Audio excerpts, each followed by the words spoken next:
Hoy vamos a presentar, como en el curso de la semana, el informe técnico que incluye el estado de la epidemia, el progreso del plan de vacunación y un anexo específico que hace unos pocos días fue motivo de una pregunta sobre esta situación de los y las turistas argentinas que estuvieron en Cancún y regresaron y la confusión que hubo respecto a su diagnóstico. Tenemos la actualización de lo que hemos estado trabajando junto con la Secretaría de Salud de Quintana Roo y en comunicación a través del Centro Nacional de Enlace para el Reglamento Sanitario Internacional de México, que está coordinado por el doctor Ralomía y ejecutado por la doctora de la Garza, y el correspondiente en Argentina. Entonces, hoy está aquí con nosotros Ana Lucía de la Garza Barroso, quien es la directora de Investigación Operativa Epidemiológica y coordinadora del componente de Sanidad Internacional del operativo de respuesta a la epidemia de COVID. A quien le pido atentamente que inicie con la presentación. Doctora, por favor.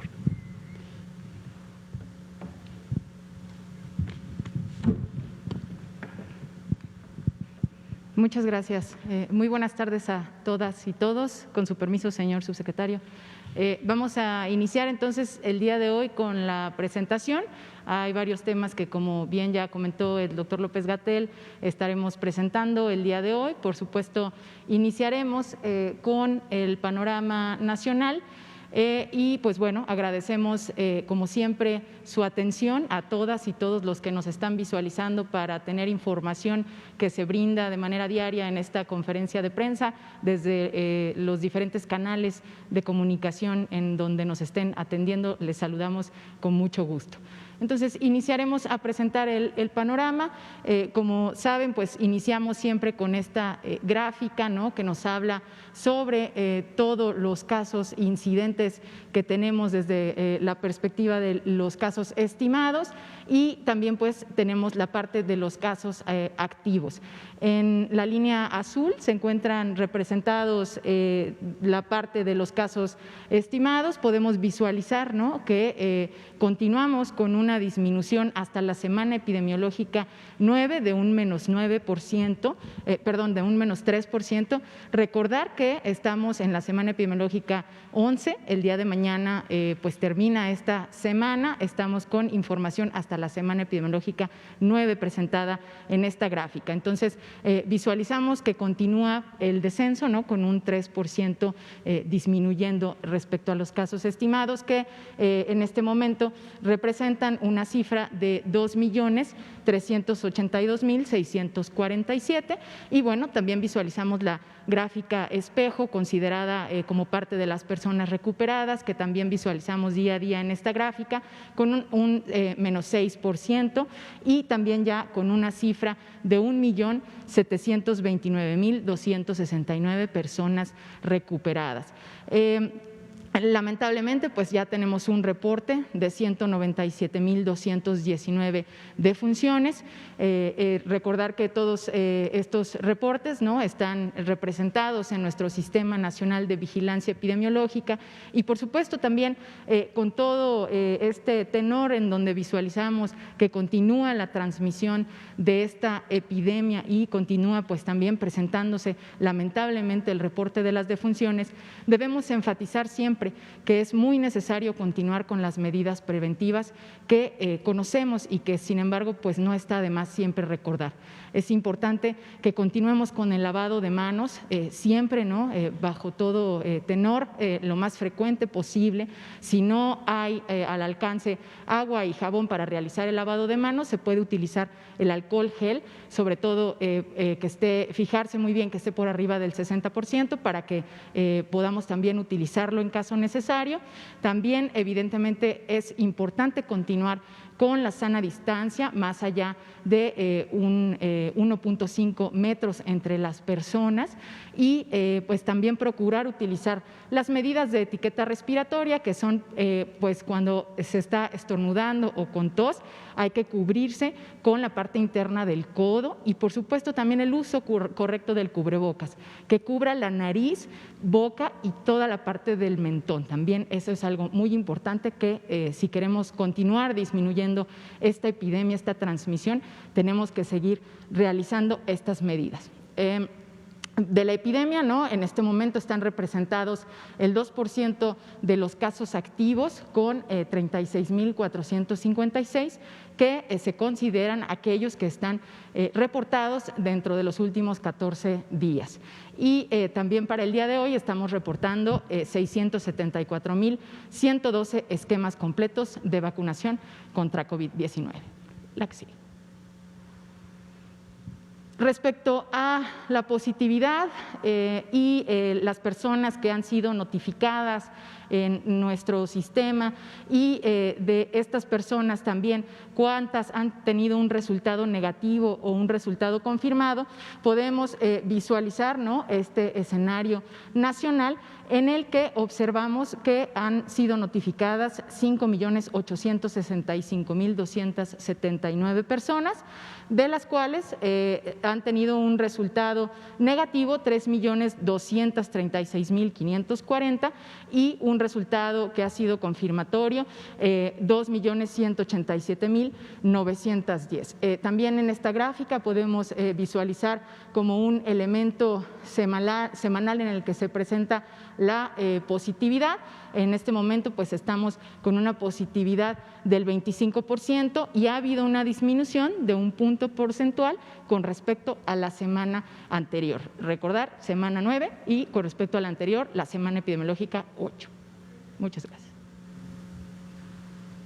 También en esta parte de la letalidad, ¿no?, es importante visualizar en esta gráfica también que conforme ha pasado pues el tiempo, la letalidad ha disminuido. Podemos visualizar, de hecho, que prácticamente en algunas de las semanas, ¿no?, la semana 18, la semana 19 del 2020, este elemento se encontraba en el 20% y que, bueno, actualmente tenemos una letalidad que ha ido disminuyendo y fluctuando conforme han pasado las semanas epidemiológicas hasta en este momento, en la semana 9, estar en una letalidad del 8%. Este también es un elemento semanal que estamos como siempre compartiendo con ustedes.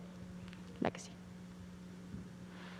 Respecto a la evolución diaria, ¿no?, de la hospitalización también nacional, recordar que la fuente específica de esta información proviene de nuestra red de infección respiratoria aguda grave, la red IRAG, y que también visualizamos aquí con un elemento que se revisa de manera diaria, la ocupación nacional. En este momento tenemos una ocupación nacional del 23% y disminuyó también un punto porcentual aquí respecto al día anterior porque reportamos esto de manera diaria.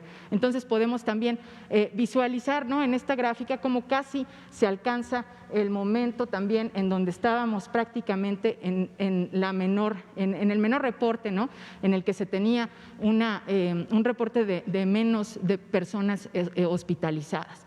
Y bueno, desde esta perspectiva también es importante pues continuar con las medidas que comenté previamente para que cada vez pues tengamos menos personas hospitalizadas y disminuyamos con esta transmisión. Respecto a la disponibilidad de camas para hospitalización general, pues la ocupación nacional, como vemos, la representamos sin cambio, con el 23% establecido, y tenemos que por el momento para este reporte no tenemos ninguna entidad que tenga más del 70% no reportado respecto a la hospitalización establecida. Estas son las cifras que se reporta respecto a camas totales para el día de hoy: 31.886, en camas disponibles 24.671 y camas ocupadas en este momento 7.215. Como ven, también no se encuentra ninguna entidad federativa con una ocupación que tenga entre el 50 y el 69%, solamente 5 entidades, que de hecho, por cierto, están concentradas sobre todo en el centro del país, tienen entre 30 y 49% de ocupación, pues como tal, en la parte de camas generales, y 27 de las entidades federativas tiene menos del 30% de la ocupación.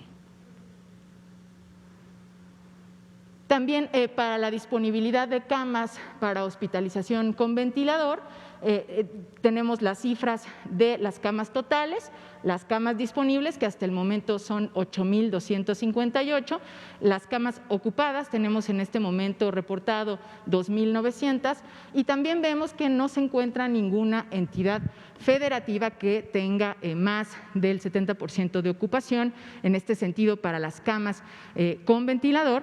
Y también no tenemos ninguna entidad entre el 50 y el 69% que esté presentando este comportamiento. 5 entidades también se encuentran con un reporte entre 30 y 49% de la ocupación hospitalaria y respecto a las camas que tienen ventilador, y 27 de las entidades tienen menos del 30%. También ha habido una disminución de un punto porcentual al respecto de la ocupación diaria respecto al día anterior. La que sigue. Y como saben, pues también presentamos a ustedes el panorama internacional, como pues ha sido también desde el inicio de estas conferencias de prensa. En este momento se maneja como un elemento quincenal que estamos presentando y que queremos compartir también para contar con más información y más detalle de lo que está ocurriendo, ¿no? De lo que está ocurriendo en otras regiones, en otros países. Esta gráfica que está presentada aquí en este momento está establecida para los casos que se reportan en la Organización Mundial de la Salud en los últimos 14 días. ¿Cuál es el elemento más importante de esta gráfica? Pues que visualizamos que ya para esta semana la región de Europa, conforme la Organización Mundial de la Salud lo ha establecido y tiene sus reportes, Europa ha sobrepasado a América o se encuentran en la misma cifra respecto al número de casos confirmados en los últimos 14 días. Es por fecha de reporte que se realiza esta gráfica. Entonces visualizamos que prácticamente se encuentran, ¿no?, en un mismo nivel, y pues se visualiza el número de casos que han estado reportando estas dos regiones en los últimos 14 días. Vemos algunas otras regiones con un menor reporte, pero lo más importante pues es que visualizamos que en Europa empezamos a ver aumento y un incremento también de casos en los diferentes países. Los casos confirmados totales a través de esta plataforma de la Organización Mundial de la Salud que nos brinda estos datos son de 5,891,932 en los últimos 14 días a nivel mundial. Esto representa, ¿no?, el 5% del total de los casos confirmados. Aquí podemos visualizarlo un poco mejor. Lo más interesante de esta gráfica y lo que quisiéramos que ustedes visualicen es que evidentemente pues estamos acomodados conforme diferentes colores en esta gráfica que también proviene de la Organización Mundial de la Salud, y que vemos, ¿no?, que para América empieza también en este sentido a partir de las últimas semanas un incremento de casos, lo mismo que al igual en Europa. Entonces estamos visualizando que nuevamente algunos de los países, sobre todo en la parte de América del Sur y en la región europea, empiezan a tener esta tendencia nuevamente a la alza respecto al reporte de sus casos, y que esto pues nos va a llevar posiblemente a tener un incremento mundial nuevamente, ¿no?, y una tendencia que puede incrementarse también en las diferentes otras regiones en particular. Ya alcanzando los 120 millones de casos a nivel mundial, ya 120.915.219, y pues la transmisión, por supuesto, continúa en todas las regiones. Esta pandemia aún no termina y visualizamos que esto se encuentra también ocurriendo, este elemento del incremento en algunas otras regiones del mundo. La parte de las defunciones, hemos revisado, ¿no?, los indicadores también correspondientes a la mortalidad desde la perspectiva internacional. Visualizamos que no hay un incremento tan marcado como para el caso de los casos. Sin embargo, pues es importante no perder de vista tampoco este elemento. Esperemos que las defunciones no incrementen tampoco y no visualicemos esa tendencia en las próximas semanas, pero lo que pues sería esperado es que a medida que aumente aumentan más casos, posiblemente se presenten más defunciones, lamentablemente. Entonces, por ello es tan importante continuar con las medidas preventivas y con todos los elementos para poder disminuir esta transmisión y, por ende, también lastimosamente estas defunciones que están ocurriendo. Verán las cifras de las defunciones acumuladas, también conforme los países van reportando las mismas a esta fuente que es la Organización Mundial de la Salud, y ya también a nivel mundial 2.674.078 defunciones reportadas hasta este momento. También quisimos colocar esta misma información que ya se les brindó a través de esta otra fuente, ¿no?, que la obtenemos con información de Our World in Data de la Universidad de Oxford. Oxford realiza una división no con las mismas regiones que maneja la Organización Mundial de la Salud, sino que maneja a los continentes en particular, y también divide a América como América del Sur y América del Norte. Entonces quisimos presentarla precisamente para observar la situación que está ocurriendo prácticamente desde mediados de febrero. Podemos observar, ¿no?, casi finales e inicios de marzo, que empieza un incremento, ¿no?, en América del Sur. Sobre todo hemos identificado a países como Brasil, como Perú, que están lastimosamente pues incrementando en su indicador de los casos confirmados, y visualizamos este mismo comportamiento para Europa. En este momento también hemos estado muy pendientes de la situación que está ocurriendo en América del Norte. Estamos pues esperando que también en las próximas semanas, de seguir el mismo comportamiento en América del Sur, pudiera también presentarse este incremento en los países de América del Norte. Y vamos viendo también algunos otros continentes que, si bien pues tienen un reporte mucho menor de cifras, también los visualizamos, y cada semana desde la Unidad de Inteligencia Epidemiológica y Sanitaria revisamos las diferentes regiones y el comportamiento de diferentes países. La que sigue, por favor. Esta es esa misma gráfica, pero es para defunciones. También aquí las defunciones, estos dos elementos, el elemento anterior y este que presento, es por millón de habitantes, ¿no?, con un promedio móvil de 7 días. Y en el caso de las defunciones también es la misma fuente de Our World in Data de la Universidad de Oxford, y visualizamos que para la parte de América del Sur en particular, vemos que este indicador está incrementando. Como les comentaba, aún con lo que revisamos de la Organización Mundial de la Salud, vemos que no necesariamente ha habido un incremento tan importante aún en esta parte de la mortalidad, pero estaremos muy pendientes de lo que ocurra en las próximas semanas. Y de mi parte sería todo lo que les tengo que presentar respecto al panorama nacional e internacional, y se presentará el avance de vacunación. Muchas gracias. Gracias, doctora Ana de la Garza. Vamos ahora a comentar sobre la vacunación, lo que ha ocurrido en el día de hoy, lo que está en perspectiva para la próxima semana. 167.475 dosis. Recuerden que esta gráfica es una gráfica abierta, viva, y se van actualizando las cifras. Raramente ya las cifras de tiempo tan remoto tienen alguna actualización, pero al menos en la última semana van nutriéndose más datos, particularmente de las zonas rurales en donde no hay acceso al Internet, y se hacen registros temporales y después se descargan en la plataforma algunos días después.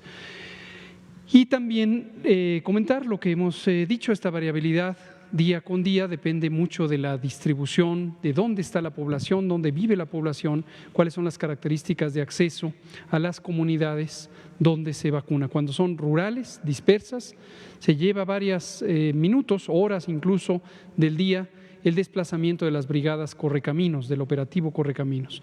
Cuando se trata de zonas urbanas, es mucho más fácil la movilidad, tanto de las y los brigadistas como de la población que va a vacunarse, y esos días logramos un mayor incremento diario. En forma acumulativa pasamos ya a los 5 millones. Tenemos, por favor, la siguiente, 5.186.751 dosis aplicadas. Esto es la tercera parte de la meta de adultos mayores. como solo estamos vacunando ahorita en grandes números a las personas adultas mayores, aunque sigue en otra velocidad la vacunación del personal de salud de primera, segunda línea. Esto es 5%, es ya la tercera parte, 33% de la meta, que son alrededor de 15 millones de personas adultas mayores. La siguiente, por favor. Lo que vemos en esta es la distribución del porcentaje de vacunas que han sido aplicadas con respecto a aquellas que han llegado al país desde la primera vez que empezaron a llegar, que fue el 23 de diciembre, y empezaron a ponerse al día siguiente. Entonces, recordar que ese avance no es el avance con respecto a la meta son 126 millones de personas, eventualmente cuando aparezca la evidencia sobre seguridad y eficacia también de personas por debajo de los 16 años. Pero por el momento la meta es hasta de los 16 años en adelante, empezando por la persona de mayor longevidad hasta las personas de 16 años. Entonces, no se interprete ese porcentaje con la expectativa de que en algún momento va a llegar a 100%. Esto es la relación entre lo que llega, 8.160.240, y lo que ya se puso. Y lo que nos permite es ver día con día, y por eso lo comunicamos con ustedes y con el público, cómo va la velocidad de uso de la vacuna. La siguiente, por favor. Por los distintos grupos seguimos. Como ven ustedes, hay algunos pequeños cambios, un poco en la aplicación de primeras dosis, bastante más en la aplicación de segundas, tenemos 70%. Se ha mantenido estable, aquí vamos a comentar un poco, a lo mejor les ha llamado la atención, llegó a 72%, bajó a 71% y está en 70%.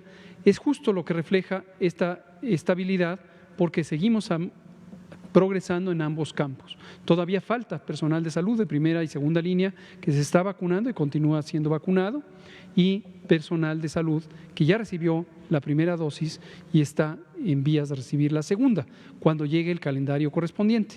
21 días es la recomendación básica para la vacuna de Pfizer, ya existe la recomendación de 35 días. También hay algunas vacunas como AstraZeneca en que el periodo entre la primera y la segunda es de 8 a 12 semanas. A propósito de una pregunta que nos habían hecho recientemente sobre las personas que recibieron la vacuna AstraZeneca. Aprovechamos para dejarlo muy en claro, solo lo aclaramos brevemente anoche. Las personas que recibieron vacuna de AstraZeneca, que son 870,000 personas, van a recibir su segunda dosis de vacuna. No hay duda, porque tenemos ya previsto la llegada, en primer lugar, de 1.2 millones de dosis de vacuna del mismo contrato con el Instituto Serológico de la India, que estarán próximas a llegar, seguramente en esta segunda quincena de marzo llegarán. Y luego la nueva noticia, que ya fue comentada, sobre las vacunas que amablemente hemos conseguido por parte del gobierno de Estados Unidos a partir de la negociación o de la plática de amistad que tuvo nuestro presidente Andrés Manuel López Obrador con el presidente Joseph Biden para comentar distintos aspectos de la relación binacional, pero también de importancia. Y vamos a tener más de 2 millones de vacunas que ya están en proceso de verificación por parte de COFEPRIS, y estaremos trabajando la siguiente semana. Seguramente en pocos días se resolverá todo el aspecto que tiene que ver con el proceso de importación en tiempo, en forma y cumpliendo la normatividad nacional para que llegue en buenas condiciones. Campeche es el grupo del personal educativo que ha sido vacunado, hasta ahorita solo en Campeche. Números han cambiado nada a lo largo de las últimas semanas, porque en Campeche lo que seguimos haciendo es vacunando a personas adultas mayores. Hoy tuvimos, aquí de una vez lo comento, la reunión que habíamos comentado desde el martes, que presentó el doctor Alcocer en el Pulso de la Salud, y que comentó que nos reuniríamos hoy con la secretaria de Educación Pública, Delfina Gómez, y su equipo, los 2 subsecretarios y la subsecretaria de Educación Básica. Conversamos, retomamos sobre una conversación que ha durado todo el año entre la Secretaría de Salud y la Secretaría de Educación Pública respecto a el sistema educativo, las medidas de seguridad sanitaria y el cierre temporal del sistema educativo que fue establecido el 14 de marzo del año pasado. Y ahora estamos en preparación para reabrir el sistema educativo.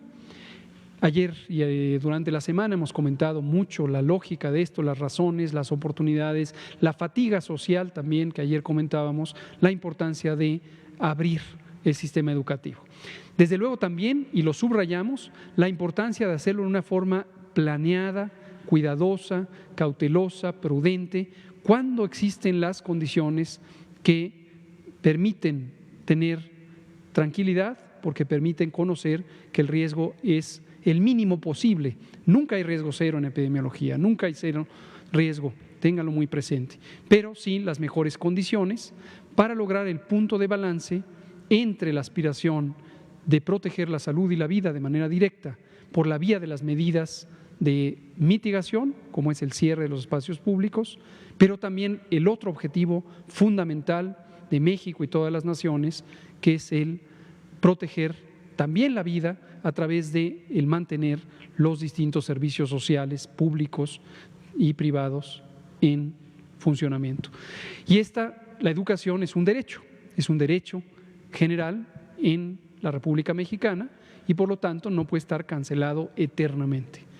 Se están encontrando las condiciones técnicas para un regreso seguro y Campeche brinda en este momento las mejores condiciones. 5 meses consecutivos de semáforo verde, más de 5 meses de hecho, y una ocurrencia de casos mínima, una transmisión viral mínima y ya vacunado un porcentaje muy importante del personal educativo. Hay otros aspectos que tienen que ver con la geografía y la demografía de Campeche que también son propicios para ello. Entonces, en la próxima semana estaremos trabajando detalles ya no solo con la Secretaría de Educación Pública, sino también con el Gobierno del Estado de Campeche para ir detallando las condiciones de una posible reapertura. Y el trabajo que se haga en Campeche será ejemplo, será guía de lo que puede hacerse en otras entidades federativas y eventualmente en todo el país. Esa es la actualización sobre educación, sistema educativo y la epidemia. 3.645.000 personas adultas mayores en México ya fueron protegidas con la primera dosis y 60.692, que representan el 2% hasta ahorita, ya tienen la segunda dosis. Seguiremos avanzando con la primera, seguiremos avanzando con la segunda, de acuerdo a cuál es la vacuna que les tocó y cuándo es el calendario de segunda vacuna. La siguiente. Finalmente o casi finalmente, los ESAVIS, 0.2%, como hemos comentado, esta variación de 0.2 a 0.4% o 0.5 que en algún momento llegó es relativamente intrascendente en términos estadísticos y epidemiológicos. Por supuesto, y ojo, cuando una persona tiene un evento supuestamente asociado a vacunación o inmunización, para la persona es absolutamente trascendente, que no haya duda alguna. Lo que estamos hablando es de la dimensión epidemiológica de este fenómeno. Es muy poca esta cifra relativa a lo que se espera en cualquier programa de vacunación y recuerden que la gran mayoría, más del 99%, son casos no graves y menos de 1% son casos que son de alguna consideración de importancia que requieren hospitalización o una atención más avanzada o más prolongada. En este momento 14 personas están hospitalizadas, ha variado poco la estadística respecto al lugar, sexo y también cuáles son las vacunas que tienen este fenómeno. Tomar muy en cuenta que obviamente, dado que la mayor cantidad de vacunas que se han aplicado es la de Pfizer-BioNTech, obviamente la mayor cantidad de eventos están en esa vacuna. No se interprete, de ninguna manera sería correcto interpretar que es una vacuna insegura comparada con las otras vacunas. Muy importante. La siguiente, por favor. La distribución no ha cambiado respecto a la llegada del embarque de Sinovac hace un par de días y esta es la cantidad, 8.160.250. La siguiente, por favor. ¿Ya? Perfecto. Vamos a abrir a preguntas y comentarios. Nos queda media hora exactamente. Vamos a empezar con Liliana Noble, que ayer no pudo. Antes de Liliana Noble, ayer abrí la conferencia diciendo que traíamos una buena noticia, en general positiva para todo el mundo, pero que se la dedicábamos a Arturo Contreras y a Pie de Página, porque Pie de Página ha estado dando seguimiento al tema de las reinfecciones y nos han hecho ya en 6 ocasiones la pregunta de qué tan probable es que una persona que ya padeció COVID se reinfecte. Ayer se publicó en la revista Lancet, una revista, como saben, muy prestigiada, un estudio comunitario en Dinamarca que documenta cuál es la probabilidad de que esto ocurra. En el contexto de Dinamarca no necesariamente es interpretable para todo el mundo, pero es muy ilustrativo, es un estudio muy bien conducido de lo que ocurre y es 1%.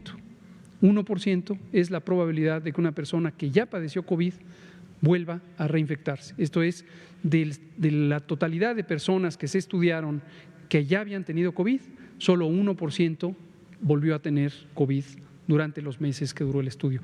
Se los mandamos por ahí a través de Judith, con mucho gusto. Empecemos con Liliana Noble, de Pulso Saludable, por favor. Gracias. Buenas noches, Liliana Noble, de Pulso Saludable. Doctor Gatell, con base en lo que ayer platicaba usted, de que alrededor de un 45% de la población o 50% eventualmente ya pudieran haber estado cercanos al virus y haberse contagiado, me puse a hacer algunos números y por ejemplo, el porcentaje de la probabilidad de que la gente muera, según mis cálculos, por cada 100, 25 pudieran perder la vida. Esto nos daría más o menos entre los miles de muertos que hoy tenemos, ¿no? Más o menos. Entonces, yo quisiera saber de qué forma podemos ayudar socialmente a que este número se reduzca. ¿Podemos nosotros contribuir de alguna manera para que ya no hayan tantas defunciones por cada 100 que se enferman de la COVID-19 y después pierden la vida? Esa sería mi primera pregunta. Gracias por la pregunta. Antes de contestarla, si me pueden pasar la presentación, la diapositiva de la letalidad, porque no sé de dónde sacó este número de 25%, esto quiere decir que la cuarta parte de las personas enfermas de COVID mueren, cosa que no ocurre, eso sería una cifra extremadamente elevada. La letalidad de caso es exactamente eso, el porcentaje de personas que se conoce tienen la enfermedad, cuántas desafortunadamente fallecen. Y esta letalidad ha ido variando a lo largo de la epidemia. Tomo aquí sobre lo que presentó ya la doctora Ana de la Garza y noten ustedes que desde luego aquí los números eran muy pequeños y por lo tanto había grandes fluctuaciones, había 3 o 4 o 7 o 20 personas enfermas y con poquitos que hayan fallecido había estas grandes fluctuaciones. Después, con un número mayor de personas que padecían COVID, la cifra se hizo más estable y llegamos a este punto que es de 18% de personas. De cada 100, 18 desafortunadamente perdieron la vida por haber padecido COVID-19, por los daños que causa el virus. Esto, de hecho, si lo comparáramos con lo que ocurrió en Italia, en Francia, en España, en algunos países europeos iniciadores de la epidemia, fue semejante, aunque un poco menor. Ellos llegaron como a 25% de letalidad. Después, en casi todos los países, conforme se fue teniendo mayor familiaridad, conocimiento, dominio del manejo de la epidemia, no solamente por parte de los gobiernos, no solamente por parte de los y las trabajadoras de la salud, sino precisamente, y es lo que ahorita voy a responder, por parte de la población. La letalidad fue bajando. Cuando empezamos con un incremento en el número de casos, durante el invierno tuvimos algunas fluctuaciones y un aumento, llegamos al 10% y en este momento hemos bajado al 8%. Es decir, 8 de cada 100 personas, 8 de cada 100 personas que se registran con COVID-19 y para que se registren es que han sido atendidas, han sido detectadas, han sido conducidas por el Sistema Nacional de Salud, 8 de cada 100 fallecen. Ahora, esto lo que no toma en cuenta, y es muy importante para poner en contexto cuál es la magnitud de los desenlaces fatales, es la enorme cifra de personas que no tienen COVID grave. y esto sigue siendo, y lo es desde el inicio de la epidemia, cercano al 80-85%. Es decir, solo aproximadamente 20 personas de cada 100 que tienen COVID grave. El resto no. Y también el enorme conjunto de personas asintomáticas, la mayoría de las infecciones tienen una proporción de personas asintomáticas. Esto ocurre en la influenza, esto ocurre en el dengue, esto ocurre en el Zika, en chikungunya. La gran mayoría no se enteran que tienen la enfermedad o tienen síntomas mínimos y entonces pasa un poco inadvertida por las personas, por sus familias y desde luego por el sistema de salud. Cuando tenemos resultados de una encuesta serológica, precisamente lo que detectamos es qué proporción de la población tuvo contacto biológico con el virus y el contacto fue suficientemente relevante para que desarrollara anticuerpos. Lo que miden las encuestas serológicas, como en este caso la Encuesta Nacional de Salud y Nutrición, es la proporción de personas que se les toma sangre y se detecta que tienen anticuerpos, quiere decir que estuvieron infectadas por el virus SARS-CoV-2. En ese momento, cuando se levantó la información y se tomaron las muestras sanguíneas para la Encuesta Nacional de Salud y Nutrición, que fue en agosto, al inicio de agosto, la estimación fue 1/4 parte de las personas mexicanas ya habían tenido contacto con el virus. Pero ha seguido la epidemia. Después de ese agosto tuvimos el momento más alto hasta la fecha actual de la epidemia. Tuvimos la segunda oleada. Y es probable que esta segunda oleada, desde luego, haya sumado personas, tanto enfermas detectadas como enfermas no detectadas, que tienen hoy anticuerpos. Si tomamos en cuenta la proporción de personas que estuvieron en contacto con el virus y las comparamos con las personas que fallecieron, la cifra es extraordinariamente pequeña. De hecho, es cerca de 0.2%, si no recuerdo mal, de lo que habíamos calculado. Sí, creo que lo expliqué mal, y sí es 0.25, quedaría más o menos de cada 10,000, más o menos. Así 25. Es, 25 personas de cada 10,000 personas enfermas pueden perder la vida. Esa es la cifra. ¿Qué podemos hacer? ¿Podemos nosotros socialmente hacer que esos 25 se conviertan en el mínimo? ¿Cómo no? ¿Cómo? Hay muchas cosas que todavía se pueden hacer y que las hemos estado destacando. Gracias por recordar o ayudarnos a recordarle a la población la importancia de la atención temprana. Esto es crucial, llegar a la valoración médica y en su momento, si se detectan signos de riesgo de complicaciones, la atención, por ejemplo, hospitalaria. A lo largo de la epidemia ha crecido el conocimiento científico, el conocimiento técnico sobre la enfermedad y al inicio de la epidemia no se tenía tanta claridad como sí se tiene ahora de la importancia de algunos indicadores médicos, tanto clínicos como de laboratorio, como radiológicos, de los riesgos de complicación temprana. Hay algunos elementos de resultados de laboratorio, digamos de pruebas de laboratorio, que médicamente le llamamos marcadores de inflamación, que lo que muestran es un organismo que está teniendo una reacción intensa, inflamatoria, a la infección por el virus. Y estos marcadores, no entraré a ningún detalle técnico para no confundir a la población, son algunas pruebas sanguíneas que se hacen en los laboratorios donde se atiende COVID, en las unidades COVID, y permiten a las personas médicas identificar quién tiene mayor riesgo de complicarse. Y entonces tomar decisiones.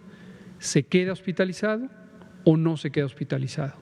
Si no se queda hospitalizado, en casa requiere oxigenación, hay otras pruebas para esto. Si no requiere oxigenación, ¿qué esquema de tratamiento pudiera tener con distintos tratamientos que hoy se utilizan? Si se queda hospitalizado, ¿qué se puede hacer? ¿Qué se debe hacer? Y se ha refinado también mucho el manejo temprano de las complicaciones con el uso de oxigenación no invasiva. Al inicio de la epidemia, no solamente en México, sino en general en el mundo, había cierta propensión a utilizar la ventilación mecánica invasiva cuando se veía una persona que empezaba a deteriorar su función respiratoria. Y hoy hay varios protocolos que se han desarrollado, algunos en México, que permiten tener un escalamiento gradual. Se usa oxigenación con puntas nasales o se pasa a una mascarilla que permite un mayor porcentaje de oxigenación en el aire inspirado, o se utiliza un dispositivo que se llama puntas nasales de alto flujo, o bien se requiere la intubación. Y aquí aprovecho para comentar, usted me hizo esta pregunta cuando regresé después de haber estado enfermo, para destacar, no solo o no tanto por mi experiencia personal, sino por el conocimiento que tengo del funcionamiento de esta unidad de atención temporal COVID que dirige el doctor Rafael Valdés, un magnífico infectólogo e internista, y él y su equipo han desarrollado una muy cuidadosa seguimiento de los pacientes y protocolos precisamente de decisión sobre en qué momento es más pertinente utilizar cierto manejo, tanto de medicamentos como de ventilación no invasiva o posteriormente invasiva. El resumen para la población es atención temprana. Entonces, una de las cosas que es fundamental ejecutar es esta disposición de, si se tienen síntomas, fiebre, tos, dolor de garganta, dolor de cabeza, fatiga, hay que pensar que se trata de COVID. Primero, toda persona que durante esta epidemia tenga esos síntomas, lo mejor es que piense, esto es COVID. Puede no serlo. Hay otras enfermedades que pueden dar a esto, muchas, pero es mejor pensar que se trata de COVID. Y una vez que se piensa en ello, la persona enferma y la familia promover que vaya a una valoración médica temprana para identificar cuál es el riesgo de la persona de complicarse. Y desde luego, una vez que se identifica eso, se toman decisiones sobre cómo manejarle. Entonces, en resumen, atención temprana y alta sospecha de enfermedad. Gracias, doctor. Y mi segunda pregunta para usted, la inmunidad efectiva, ¿por qué en casi todas las vacunas, casi esas del 100%, y la inmunidad esterilizante está tan disparada? Al final de cuentas, lo que nos tendría que importar es esta parte de la inmunidad efectiva, ¿eso es lo más sobresaliente de cada biológico? Sí, hablemos de inmunidad esterilizante, que lo comentamos en esta semana. La inmunidad esterilizante es la capacidad de una vacuna o de un fenómeno inductor de inmunidad, hay otros medios para conseguir inmunidad, incluyendo la propia infección, que hacen que una persona desarrolle la respuesta inmune y que ya no tenga capacidad de conservar el estado de portador o portadora asintomáticos. Algunas enfermedades que tienen manifestaciones respiratorias y vía de infección respiratoria tienen una proporción importante de personas portadoras asintomáticas o con síntomas mínimos o leves. Entonces, mantienen en la garganta, en la vía respiratoria, una dotación suficientemente importante de el agente infeccioso. Puede ser el virus, como en el caso del SARS-CoV-2, puede ser una bacteria, como la bacteria que causa la tosferina, y van propagando durante algunos días o en algunos casos por mucho más tiempo. Y hay vacunas que logran que las personas no solo no se enfermen, sino que incluso no se infecten, o que si se infectan no tengan el virus en una condición de portador. No se sabe todavía para las vacunas contra el virus SARS-CoV-2 si pueden o no conferir inmunidad esterilizante, que es esta característica. Ya se empezó a estudiar, hay algunos estudios todavía no muy robustos metodológicamente que sugieren que sí se podría lograr con estas vacunas, y por lo tanto esto brindaría una ventaja adicional al manejo de la epidemia, porque las personas, una vez que tuvieran la vacuna, ya no tendrían la capacidad de contagiar. Pero hoy todavía no lo sabemos. Entonces, ambas cualidades son importantes, la inmunidad que ayuda a proteger de la enfermedad, sobre todo de la enfermedad grave o incluso de la enfermedad más grave que causa la muerte, pero también es importante en términos de salud pública la inmunidad esterilizante. Y hablando del tema de reapertura escolar, comentábamos esta semana sobre un posible abordaje si se demuestra que las vacunas contra el virus SARS-CoV-2, contra COVID, confieren inmunidad esterilizante, es decir, inhiben la capacidad de transmitir el virus por parte de las personas, podría ser que en las estrategias que cada país tiene se ampliara el interés en vacunar a niñas y niños que tienen una importante capacidad de propagación y tienen síntomas mínimos. Entonces, el tener síntomas mínimos hace que las personas no se detecten oportunamente y pudieran seguir transmitiendo. Pero ya lo veremos cuando haya la evidencia al respecto. Finalmente, doctora de la Garza, ¿el R0 es estático en todo el mundo o cambia? Y al final, cuando termine la pandemia, ¿se va a describir con un número de reproducción diferente o se toma como base toda la población en el mundo y de ahí se saca una constante? ¿Cómo es? Gracias. Gracias. Sí, muchas gracias por la pregunta. Bueno, para explicarlo de una forma que se pueda entender, pues el R0, digamos que es es la capacidad no es la capacidad, es la forma en la que se transmite, ¿no? Una persona que tiene la enfermedad, a cuántas personas puede contagiar, ¿no? Respecto a si tiene, por ejemplo, los síntomas. Esto varía, esta cantidad tiene una variación también respectivamente, si recuerdan, desde un inicio se mencionó un R0 conforme se fue evolucionando la epidemia en China, ¿no? Recordarán que de hecho hubo un estudio ahí por parte de la Organización Mundial de la Salud donde se establecía específicamente que este número de reproducción variaba entre casi 1.6 y 2.5, es decir, que una persona infectada puede contagiar a 1 o hasta 2 personas, ¿no? Entonces esto varía conforme ha ido evolucionando y conforme conocemos más de la enfermedad y del virus. Entonces las cifras pues son cambiantes, puede establecerse diferentes rangos conforme conocemos más. Es cambiante, por supuesto, fluctúa entre más o menos estas cifras que se han ido estableciendo desde un inicio. Posiblemente después, ¿no? También cuando, digamos, ya avance mucho más toda la pandemia y demás, tendremos otras cifras más claras. Gracias, Liliana Noble. Vamos a darle la palabra a Nuria Fernández, a usted y a usted. Hola a todas y a todos, soy Nuri Fernández de la Caracola y pues quiero hacer una pregunta que se liga un poco a la discusión que tuvieron ayer sobre la inmunidad y otra pregunta para la doctora Ana de la Garza.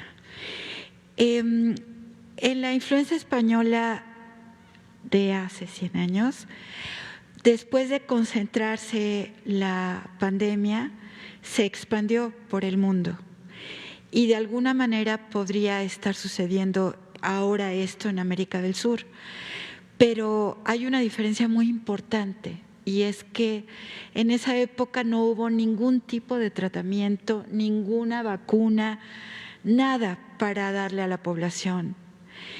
Y ahora existe la vacuna. Entonces, la pregunta en realidad es muy sencilla. No hay una responsabilidad global para hacer llegar esta vacuna a los lugares que en este momento la requieren más. Pienso que Brasil tiene casi 300,000 personas que han fallecido. Pienso la situación de pobreza que hay en muchos lugares de América del Sur. ¿Y qué tanto podemos seguir esperando que los laboratorios respondan a esta situación? ¿O se puede retomar la propuesta que hicieron India y Sudáfrica en la Organización Mundial de Comercio y que el presidente Alberto Fernández de Argentina plantea hacer, creo que la ONU, que es que la propiedad intelectual de las vacunas se libere para poder hacer llegar las vacunas a los lugares más alejados donde en este momento se requieren y donde no solamente no es que no puedan comprarla a los países, sino que los laboratorios tampoco están teniendo la capacidad de producción a la velocidad necesaria. Y a lo mejor si la tarea se compartiera, podrían llegar a más lugares. Esa es la pregunta para el doctor Gatell. Y preguntarle a la doctora Ana de la Garza, ¿qué tanto han podido ustedes localizar un subregistro de los casos a nivel global? Porque sorprende la situación, ponte, de África, el Mediterráneo Oriental, Asia. ¿Qué tanto hay subregistro? Esas son las preguntas. Gracias. Muchas gracias. Puedo dar mi opinión. Yo no soy un experto en relaciones internacionales, ni en mi encargo estoy involucrado en ello.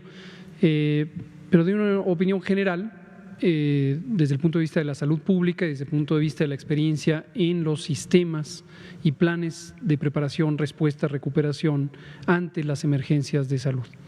Indudablemente, cada vez que el mundo sufre una pandemia, recopila lecciones por aprender o lecciones a veces consideramos aprendidas, frecuentemente nos damos cuenta que no se aprenden.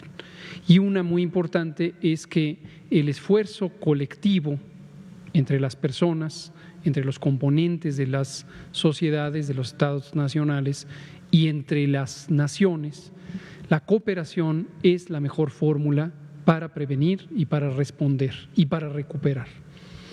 Cada epidemia nos deja claro que donde no hay coordinación, donde no hay solidaridad, donde no hay generosidad, tenemos una capacidad limitada, una respuesta tardía, mayor cantidad de daños, en primer lugar en términos de vidas humanas perdidas o alteradas y también indudablemente en el aspecto social y económico.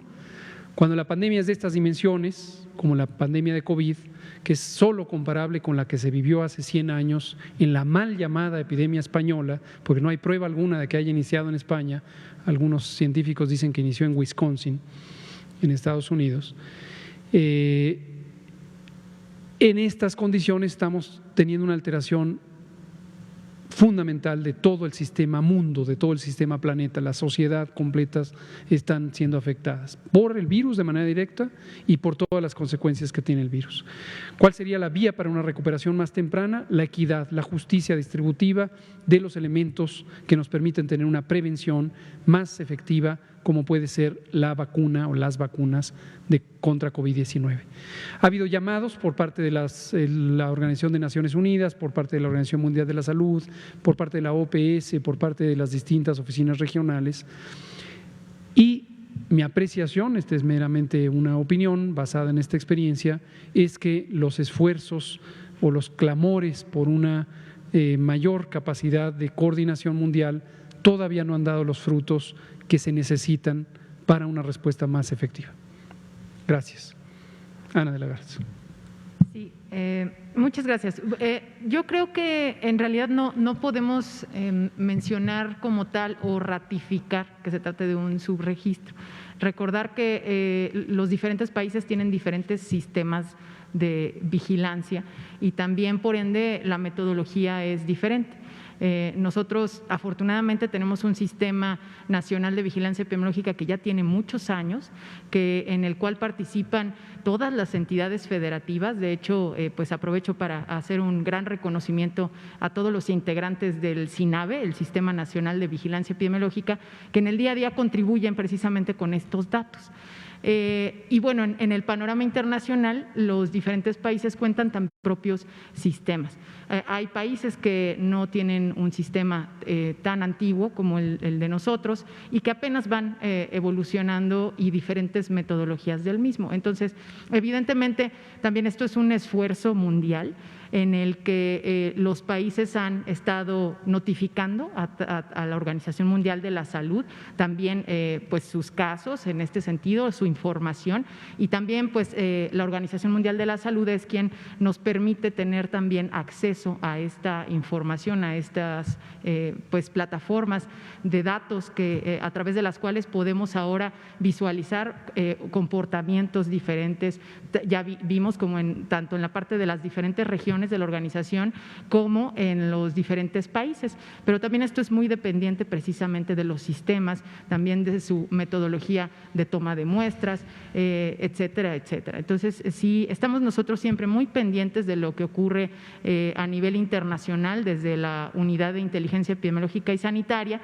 Este monitoreo pues es permanente y visualizamos pues estos datos con claridad a través de la Organización Mundial de la Salud. También muchas veces, como parte de nuestra metodología interna, nos dirigimos a los países, a sus propios ministerios, quienes también muchas veces tienen estos reportes, también como el nuestro, ¿no? que tenemos en la página, que está abierto y que precisamente pues tenemos los datos para compartirlos a nuestro país y para compartirlo a nivel mundial, pero no todos los países, ¿no? cuentan con esta capacidad para tener estos datos públicos. Sin embargo, pues contribuyen a través de la organización y los tomamos para hacer el análisis correspondiente. Muchas gracias. Gracias. Le pasamos la palabra a usted, por favor. ¿Qué tal? Buenas noches, Luis Lozano de la revista Forbes. Quisiera saber unas cuestiones varias. Primero, en la mañana el canciller comentaba que la vacuna AstraZeneca Leomont se iba a demorar todavía un mes más o quizás un poco más en el envasado, y recuerdo que en alguna mañanera comentaste que iba a terminarse de envasar por ahí de marzo, nada más para saber qué fue lo que está pasando que la está retrasando. Una segunda cuestión, nada más, hasta donde entiendo no se ha explicado qué pasó con los 34 maestros de Campeche, o bueno, de educativos de Campeche que no se han tenido la segunda dosis, nada más para saber qué pasó ahí.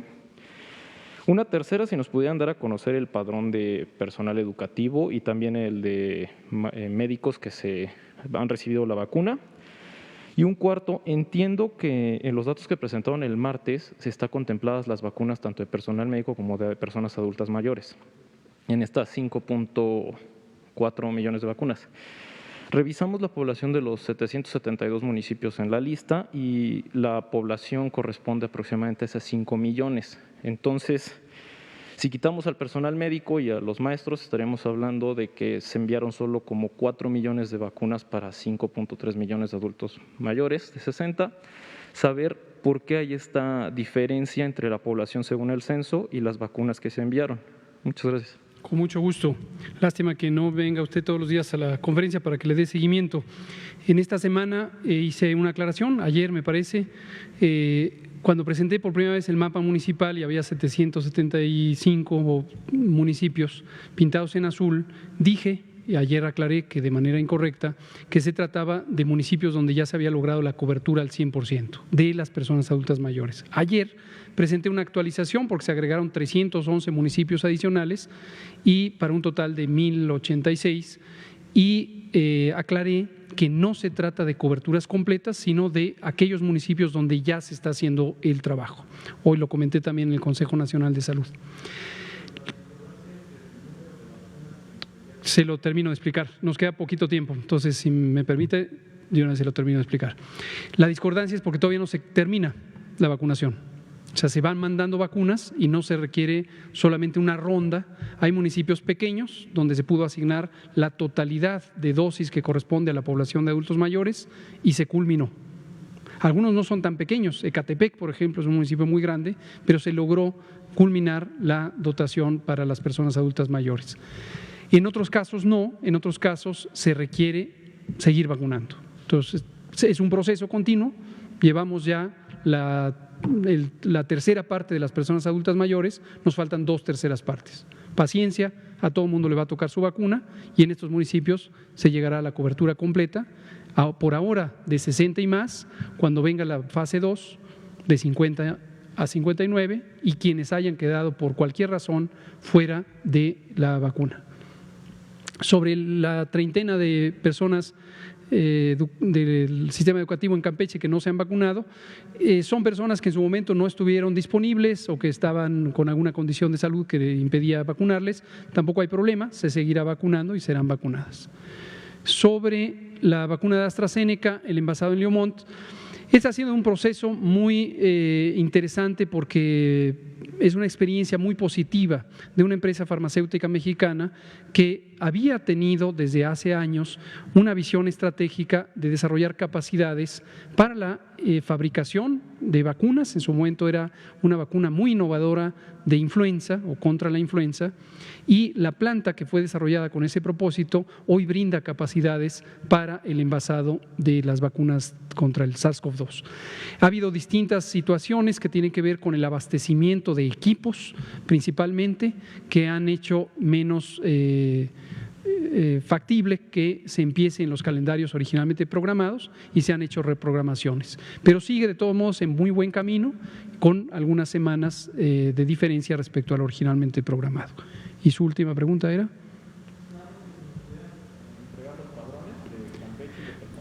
No podemos entregar, también esto lo hemos explicado aquí varias veces, información confidencial privada de las personas. No podemos decir nombres, lugares donde viven, CURPS, etcétera, porque estaríamos violando reglas fundamentales, éticas, pero también de la Ley de Protección de Datos Personales en posesión de los sujetos obligados. Entonces, no lo vamos a hacer definitivamente, pero lo que sí hemos dicho aquí es que nos interesa que haya una gran satisfacción sobre la información y estamos siempre muy ávidos de que se nos proponga qué otros elementos faltarían. Alguien ya había pedido los padrones y le contestamos esto hace una semana, me parece, y lo que vamos a hacer es ir poniendo detalles, eso también lo decíamos 2 veces a lo largo de esta semana, detalles en toda esta información municipal sin que violente o viole el derecho a la confidencialidad de las personas. Con todo gusto, es lo que le estoy explicando. Por cierto, el martes nos han convocado, el martes próximo, para darnos un premio o un reconocimiento institucional por parte del INAI, el Instituto Nacional de Acceso a la Información Pública. No solamente a la Secretaría de Salud, también a otras dependencias del gobierno, como el INMUJERES y como el Instituto Nacional de Migración, pero en este caso, para la Secretaría de Salud, es por este trabajo continuo de lo que el INAI, el Instituto Nacional de Acceso a la Información, le llama la transparencia proactiva.